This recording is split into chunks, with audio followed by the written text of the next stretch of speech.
Bonjour et bienvenue dans ce webinaire consacré au LVR6, notre système de régulation basse tension.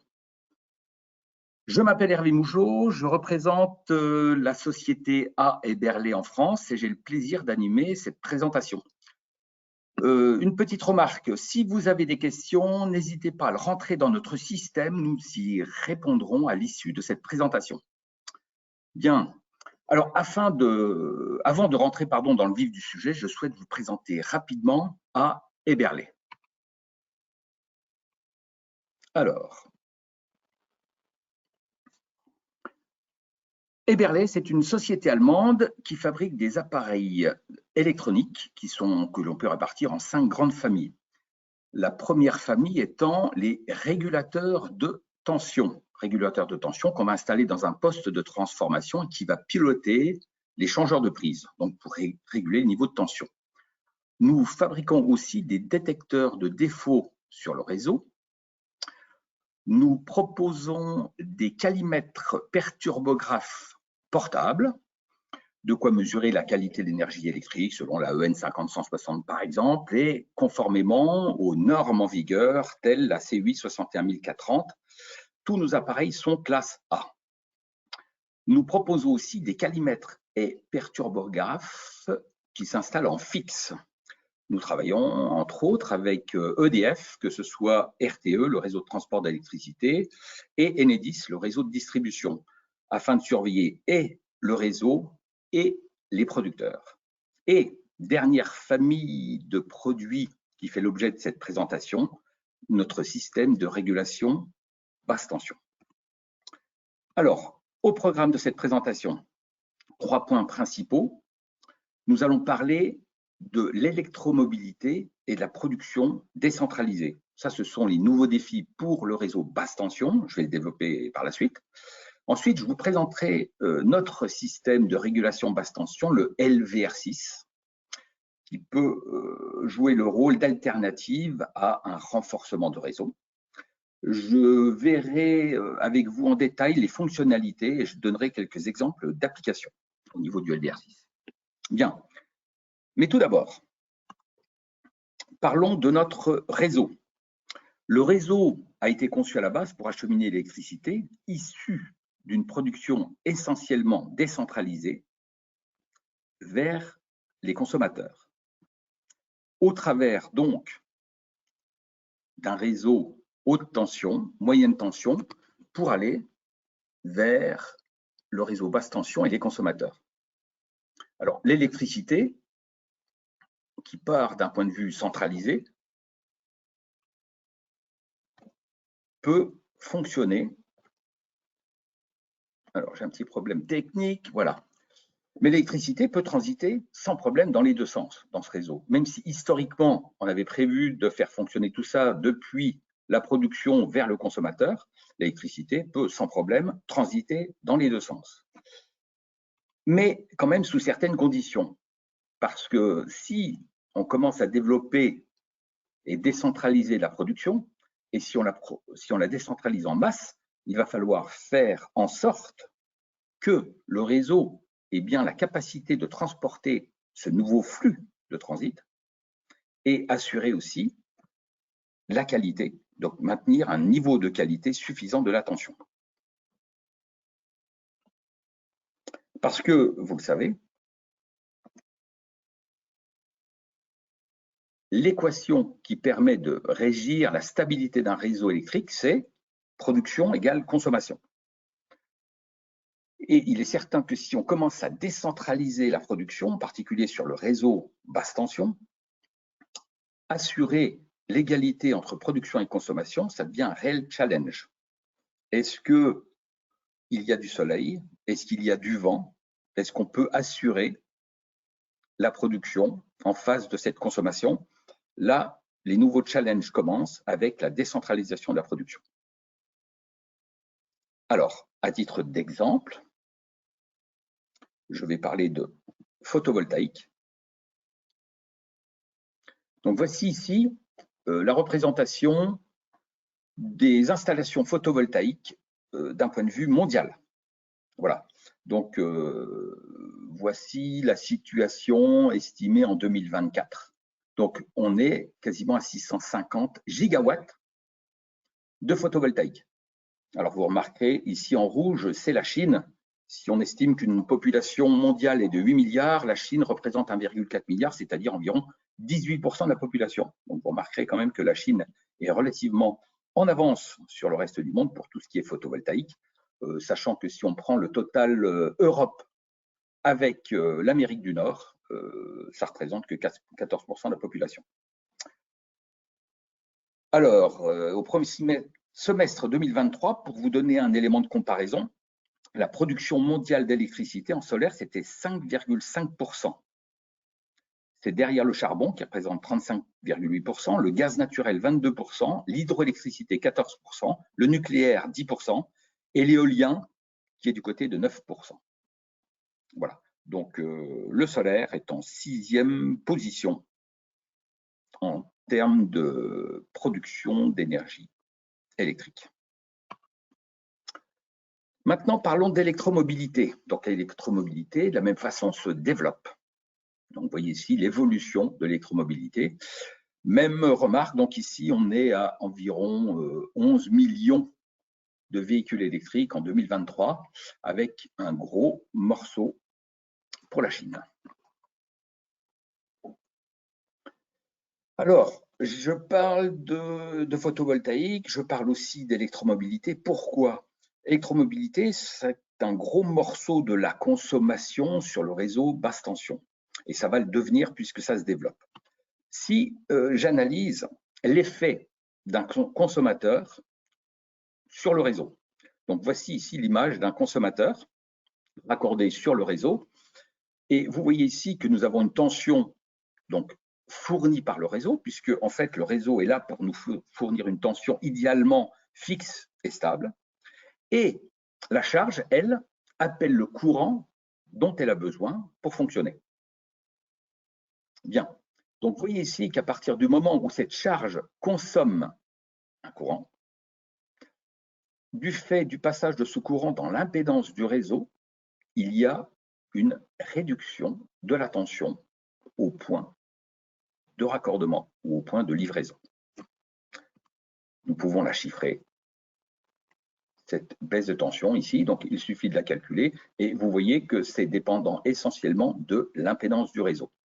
Donc, selon le courant appelé par la charge et selon l'impédance du réseau, on aura une baisse de tension lors de consommation.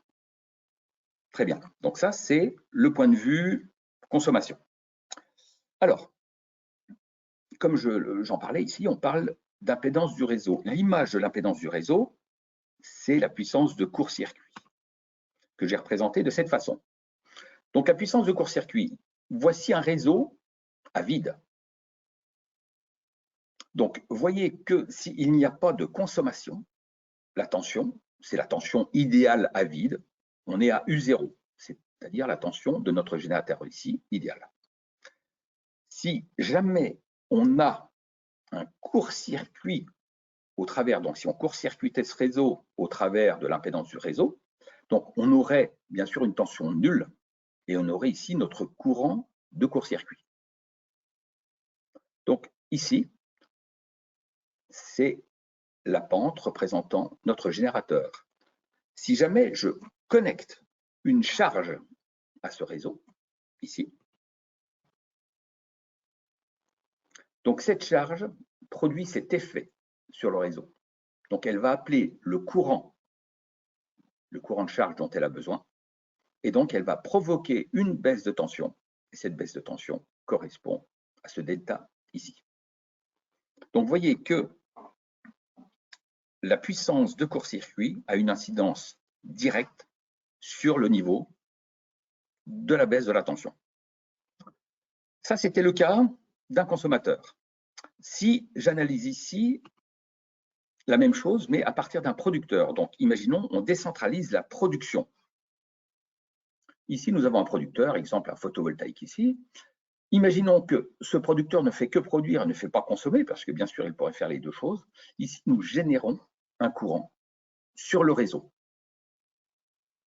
Donc, au lieu de créer une chute de tension, on augmente le niveau de tension. Et je le schématise ici par ce petit schéma et ses calculs. Donc, vous voyez, sachant qu'ici, on a déjà un réseau de production, on rajoute un producteur décentralisé ici. Et donc, le fait de produire de l'énergie et donc de produire du courant dans ce sens-là va nous faire augmenter le niveau de tension sur la charge, sachant qu'on ne va pas modifier le niveau de tension du réseau. Donc, vous voyez que la politique de réglage permettant de se situer au plus près du seuil de tension haute, ce qu'on a toujours fait avant, puisqu'on n'avait pas de production décentralisée, donc on avait tendance à régler le niveau de tension vers le point haut, et lorsqu'on rajoutait des consommateurs, en fait, eh bien, on arrivait à absorber la baisse de tension. Aujourd'hui, si on part du principe que l'on génère aussi, donc que l'on produit de l'électricité en décentralisé, on ne peut plus régler un seuil en tension élevée. Et donc, on va être confronté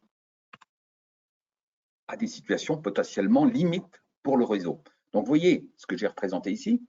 Donc, si jamais nous avons un consommateur sur le réseau qui aura tendance, sur une partie de son réseau, à faire diminuer la tension, si on a des producteurs ici qui ont tendance à faire augmenter le niveau de la tension, on peut se retrouver en limite. Donc, la limite étant telle qu'elle est définie par la normalisation, en particulier la norme EN 50160, la limite, c'est plus 10 et moins 10% dans le cadre d'une compatibilité électromagnétique. Du matériel raccordé sur le réseau fonctionnera correctement à partir du moment où on reste entre le plus 10 et moins 10% de la tension nominale. Donc, vous voyez ici que ici, on peut se retrouver vraiment en limite de réseau, ce que j'ai schématisé par cette petite représentation.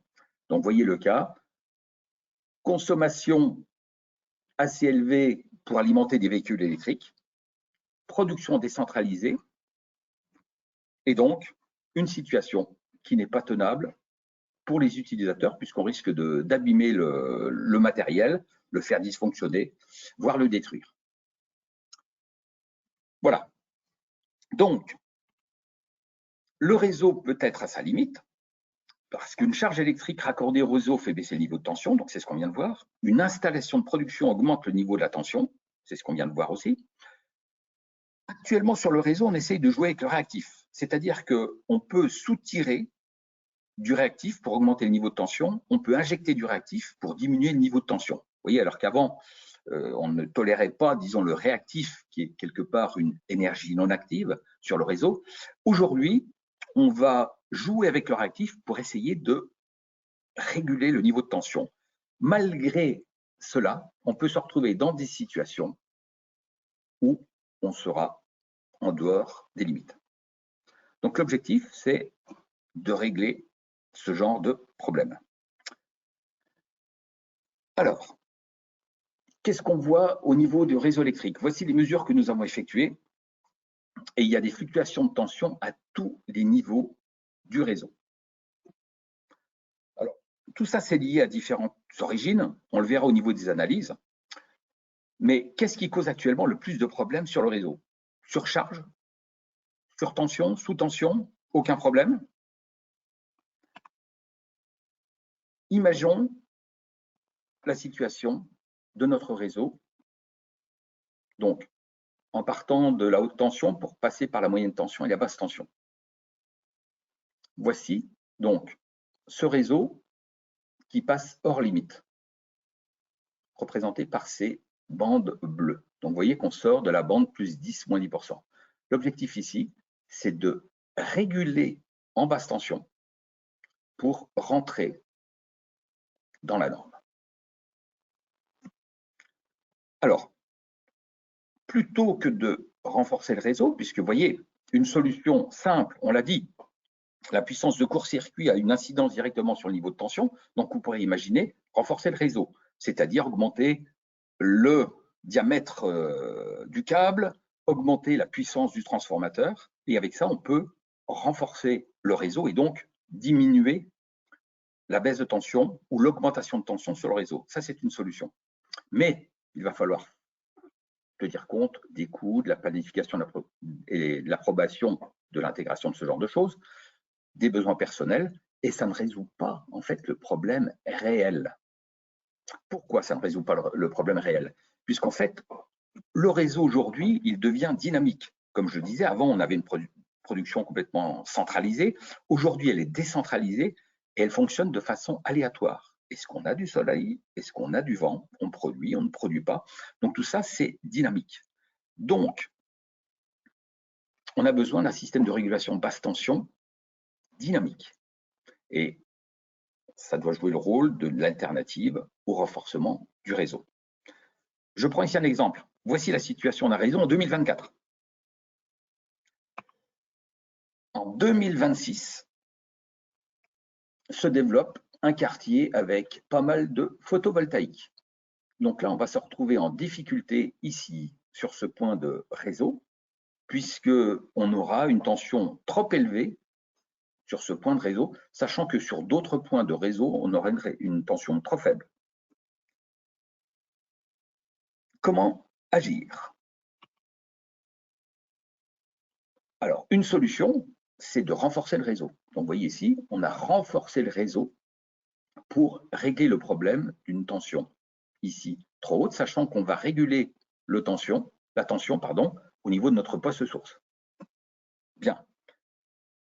Mais imaginons la suite, et la suite serait l'installation d'un système de régulation basse tension. Donc notre système de régulation basse tension, plutôt que de renforcer le réseau, va nous permettre en fait d'isoler cette zone de réseau et de continuer à réguler le reste du réseau de façon tout à fait classique, directement en amont en fait, à partir du poste source. Donc notre système de régulation basse tension va se mettre en série sur le réseau et va permettre de réguler localement tout ce qu'il y a en aval. Donc vous voyez la suite de l'histoire, donc là on est en 2026. 2028, imaginons si nous avons renforcé le réseau et que nous n'avons pas utilisé notre système de régulation basse tension qu'on aurait placé ici. 2028, un nouveau quartier se développe avec beaucoup de production décentralisée, beaucoup de photovoltaïque. Et là, on se retrouve dans cette situation ici où on a un problème aussi, là, sur ce point de réseau, on a un problème de niveau de tension.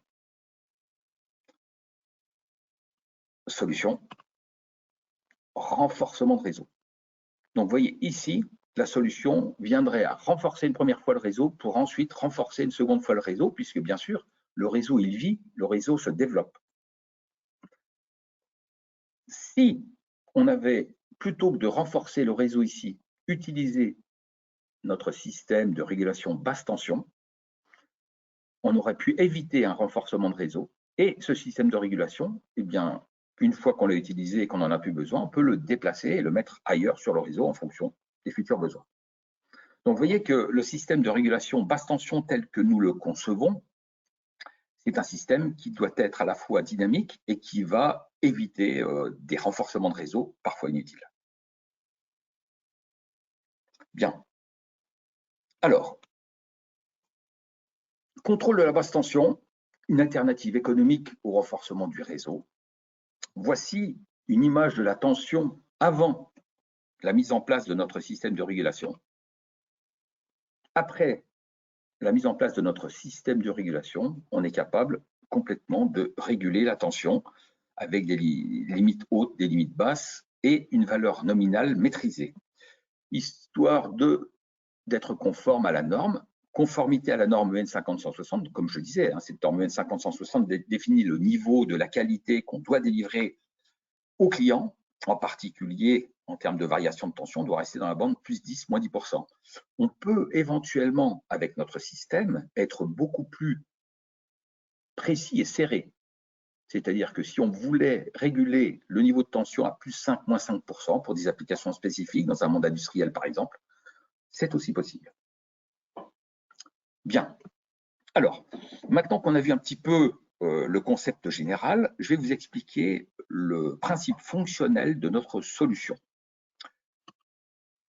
Alors, Pour expliquer le principe fonctionnel de notre solution, je vais déjà partir du fonctionnement d'un transformateur. Donc, vous voyez, un transformateur nous permet, lorsqu'on a une tension primaire, de sortir une tension secondaire que l'on peut régler en fonction des rapports de bobinage, N1, N2. Vous voyez, N1 sur N2 égale U1 sur U2. Bien. Alors, je me suis amusé à représenter ce transformateur, non pas, disons, en vertical, mais en horizontal, et donc on a le même phénomène.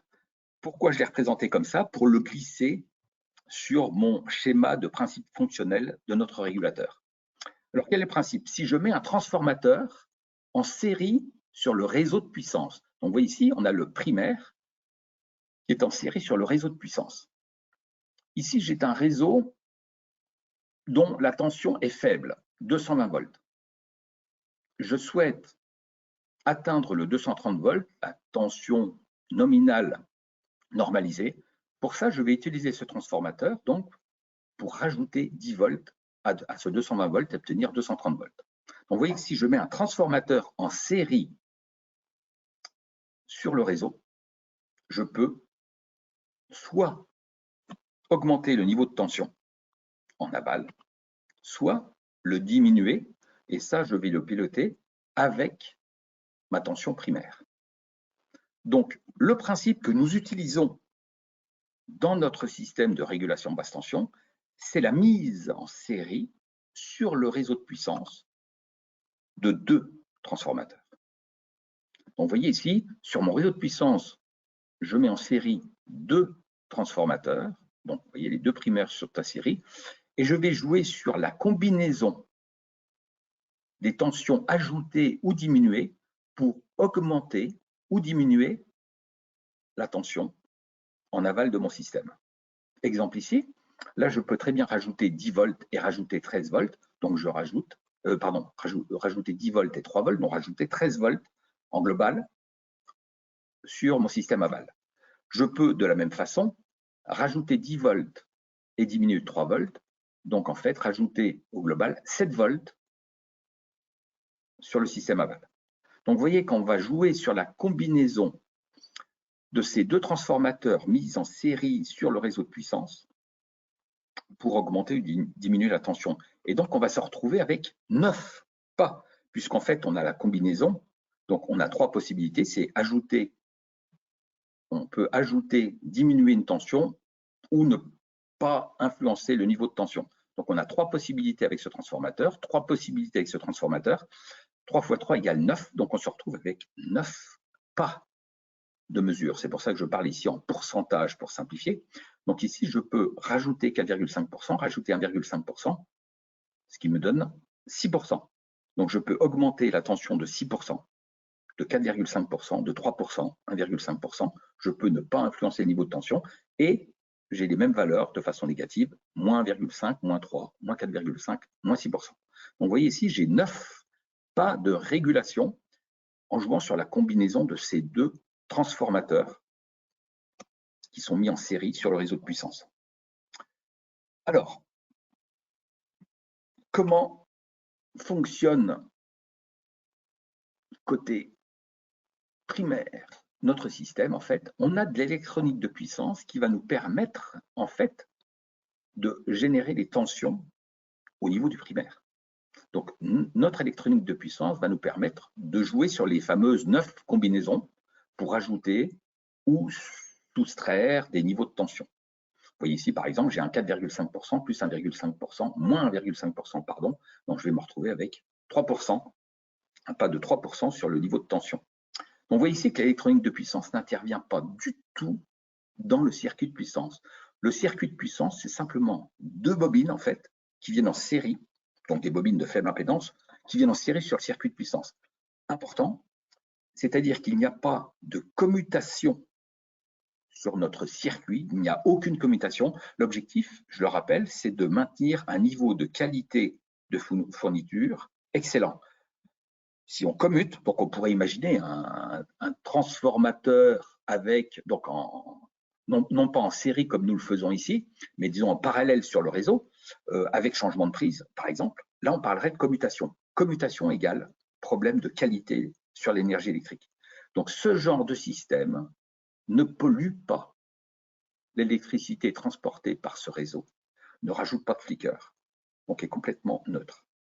Et en plus, vous voyez que ce système, donc c'est un système qui fonctionne ici, donc il y a 2 transformateurs en série sur une des phases. Donc, on va rajouter ce même système sur chacune des phases. Donc, chaque phase est régulée de façon indépendante. Donc, ce système est aussi capable, en plus d'augmenter et de diminuer le niveau de tension, ce système est capable de rééquilibrer le réseau. Vous voyez? Donc, régulation de tension en passant par le rééquilibrage triphasé de notre système. Alors, comme je vous le disais, on a 9 pas de régulation. Alors, ces pas de régulation, on les met en œuvre selon dépassement de valeur limite. Donc, sur notre système, on va définir une consigne. Donc, voici la consigne à atteindre. Et on va définir des limites hautes et basses. Si jamais notre tension sort ou passe le niveau de cette bande tolérée, là, notre système va réguler et va réguler en fonction de la façon dont on dépasse cette limite. Vous voyez, donc cette limite ici, on la dépasse de façon assez violente, assez rapide. Donc notre système va réagir de façon très rapide, 1 seconde, voire moins si nécessaire, pour revenir dans la bande de tolérance. Vous voyez ici, par exemple, nous passons sous la limite inférieure, mais de façon beaucoup plus lente que le dépassement haut. Donc ici, le système va être plus lent à réagir. Donc en fait, on a un système qui va réguler la tension selon la façon dont on va excéder les limites. Voilà, donc ça c'est le principe de régulation. Je ne vais pas développer plus en avant. Si jamais vous souhaitez avoir plus d'informations sur le fonctionnement interne du système, on pourra le faire ultérieurement. Bien, alors, vous voyez maintenant, vous avez compris le principe de fonctionnement de notre système de régulation. Donc, un système de régulation qui permet d'augmenter ou diminuer la tension indépendamment sur chacune des phases et donc qui permet de rééquilibrer le réseau. Alors, ce système, il vient donc en série sur notre réseau. Alors, où et comment l'installer? Voilà, donc pour vous présenter l'endroit où on peut installer ce genre de système, je vais tenir compte à la fois de la puissance pour ensuite le positionner. Donc, vous voyez qu'en termes de puissance, on a, de façon triphasée, on a un système qui est capable de supporter 630 kVA. Donc, 630 kVA, ça correspond à un poste, par exemple. Donc, on est capable d'aller beaucoup plus haut. Hein, ça, on peut même travailler à la demande. Et on a des systèmes beaucoup moins puissants, comme un système 22 kVA. Donc, selon le besoin, l'endroit où on doit l'installer sur le réseau, on va choisir la puissance adaptée et on le positionnera là où on en a besoin. Exemple, si, imaginons, ici j'ai un quartier qui se développe en photovoltaïque, et sachant que je vais réguler à partir de mon poste source, je vais installer un système de régulation basse tension pour isoler toute la zone dynamique photovoltaïque, puisque je rappelle, le photovoltaïque, ça fonctionne pas, ça fonctionne de jour, ça fonctionne la nuit, ça fonctionne en fonction du niveau du soleil. Donc, je vais isoler avec un système LVR6, je vais isoler cette zone photovoltaïque et je laisserai le reste du réseau fonctionner de façon tout à fait classique, normale, avec le régulateur qui se trouve au niveau du poste source. Bien. Si j'ai besoin de réguler un départ complet, là, je vais positionner mon régulateur directement au niveau du départ et j'adapterai bien sûr la puissance en fonction de la puissance nécessaire sur ce départ. Donc, vous voyez, en fonction du besoin et du positionnement du système, nous avons différents types de systèmes et on peut avoir les puissances qui seront bien adaptées aux besoins. Alors, concrètement, ça se présente sous quelle forme? Voici un LVR6, donc vous voyez, ici c'est une armoire en fait qui intègre tout le système, donc ça c'est un système extérieur. Donc en fait, on va avoir une armoire de contrôle en fait qui va intégrer notre électronique. On a tous nos systèmes de coupe-circuit et on a notre transformateur. Alors souvent, sur un système extérieur, le transformateur se trouve sous le bloc, c'est-à-dire dans le socle. Et ce sont des transformateurs qui résistent à tout type de conditions, y compris à l'humidité. Voilà. Donc, notre système, on peut le proposer en tant que système à installer en extérieur, donc sous forme d'armoire. C'est un système que l'on peut installer en intérieur aussi. Voilà, donc là, on va proposer des armoires dédiées à l'installation côté intérieur. Voilà. Donc, voici ici la représentation du système extérieur. Alors, vous voyez, le bloc avec les transformateurs, donc au niveau du socle, se trouve ici. Alors, on a choisi volontairement une photo où là, vraiment, les pieds baignent dans la boue et l'eau. Voilà. Et vous voyez que le transformateur, ici, il est installé ici. Donc, ça, c'est notre système de transformateur. Donc, il y a 3 transformateurs, un système triphasé, qui se trouve dans le socle. Et puis après, l'armoire est accessible en extérieur au-dessus du transformateur. Voilà. D'autres exemples d'installation. Donc, vous voyez, y compris la possibilité d'installer ce système sur poteau. Donc, bien sûr, ça va dépendre d'une part de la résistance du poteau. Donc, c'est vous qui allez nous dire, bah, écoutez, le poteau est capable de supporter tel poids. Mais vous voyez, bon, sur les petits systèmes, on a des systèmes aussi monophasés. Donc, on peut les installer soit directement sur le poteau, soit en pied de poteau. Et éventuellement, bah là, quand on est en régime souterrain, on l'installera là où stratégiquement il est intéressant d'installer ce genre de système. Alors, au niveau de l'application,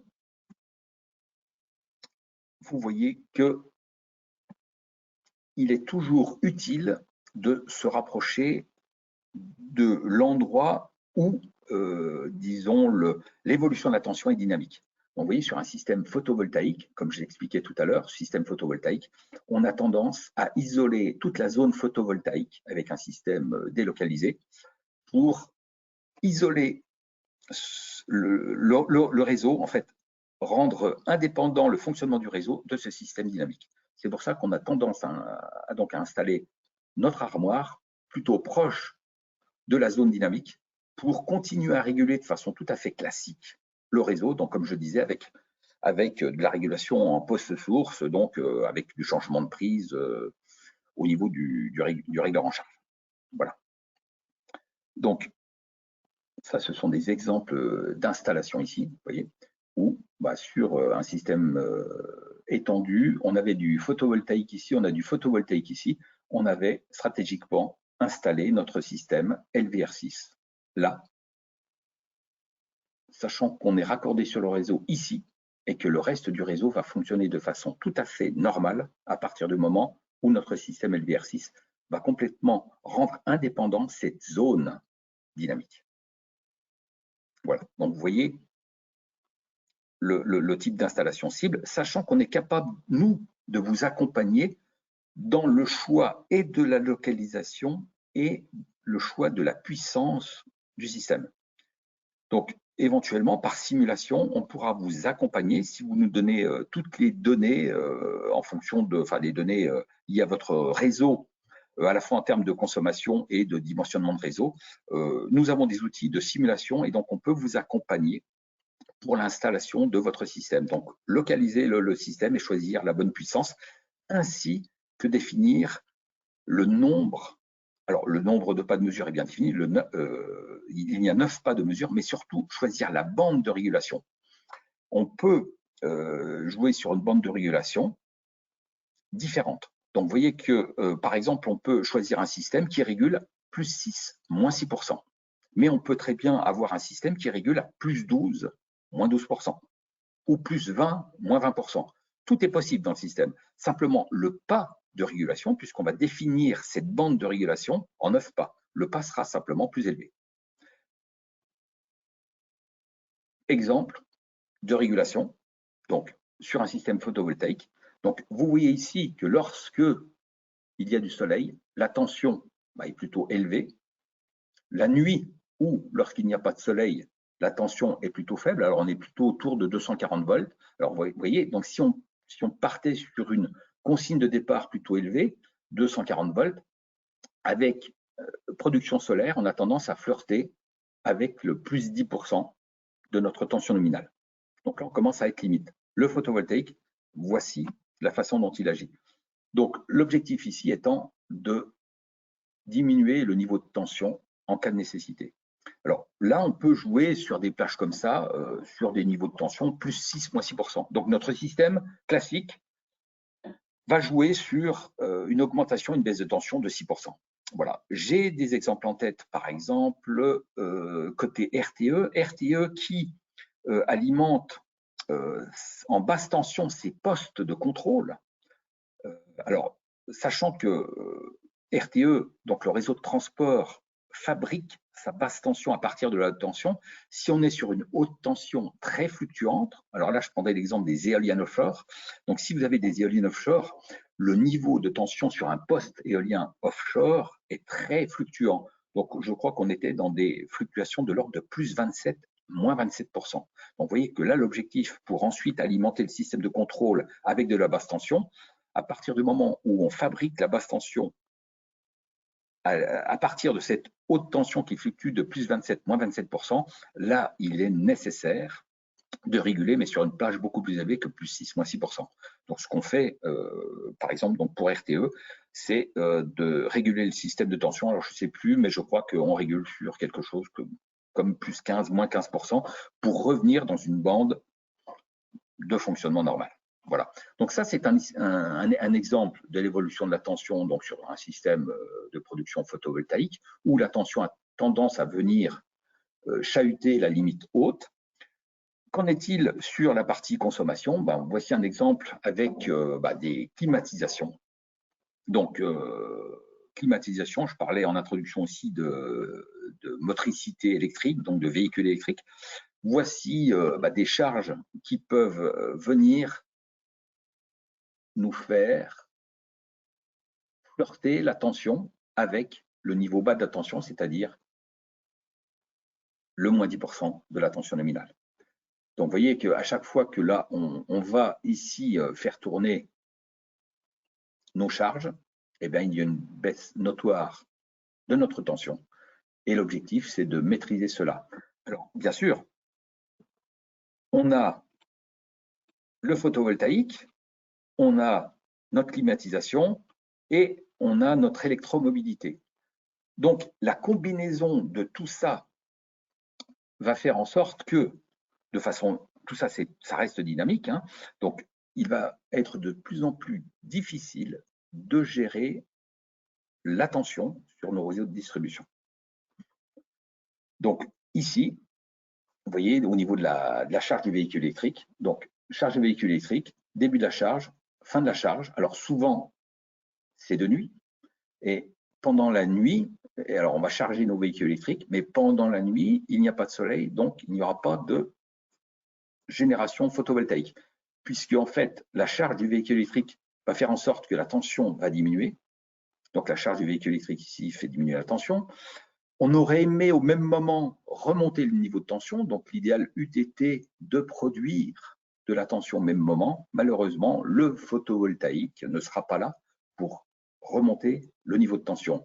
Et comme je disais aussi précédemment, malgré le fait de réguler un petit peu le niveau de tension avec la gestion du réactif, on ne réussira pas à maintenir la tension dans les bornes plus 10, moins 10% partout sur le réseau.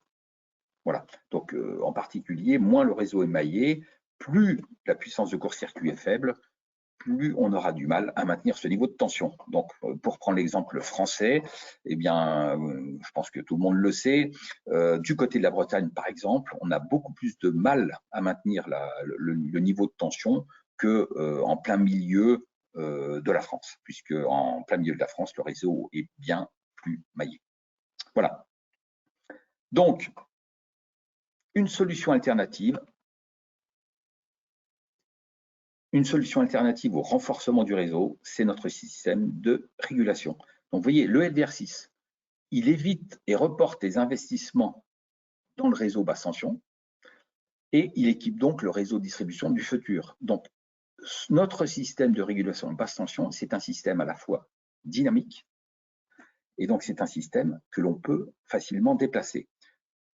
Plutôt que de renforcer un réseau, l'idéal ici, ce sera de jouer de façon donc dynamique et de réagir sur le réseau à la fois en termes de niveau de tension et à la fois en termes de rééquilibrage selon l'évolution de la production décentralisée. Voilà. Donc ça, c'est l'approche globale de nos systèmes de régulation basse tension. Donc je tiens quand même à insister sur le fait qu'il existe d'autres systèmes de régulation basse tension. Exemple, donc je parlais d'autotransformateurs, de systèmes à changeur de prise. On a déjà des systèmes qui sont installés sur le réseau, typiquement quand un village est isolé et qu'on a besoin de remonter le niveau de tension, donc pas de problème, on peut installer un système qui va rehausser le niveau de tension.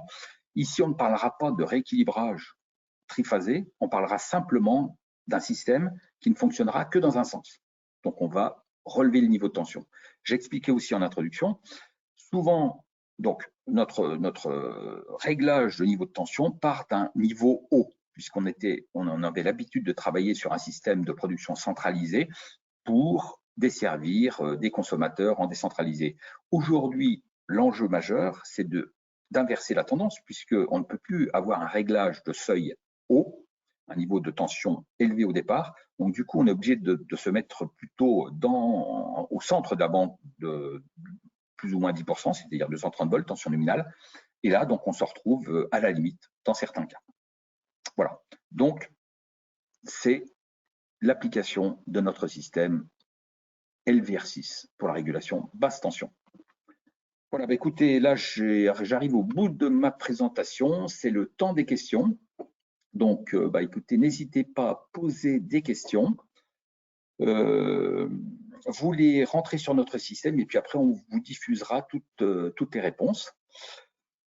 Si nous avons d'autres sujets à discuter ensemble, n'hésitez pas à nous contacter. On vous répondra volontiers. Donc, utilisez tous les moyens que nous vous proposons ici pour nous contacter, y compris directement par adresse email.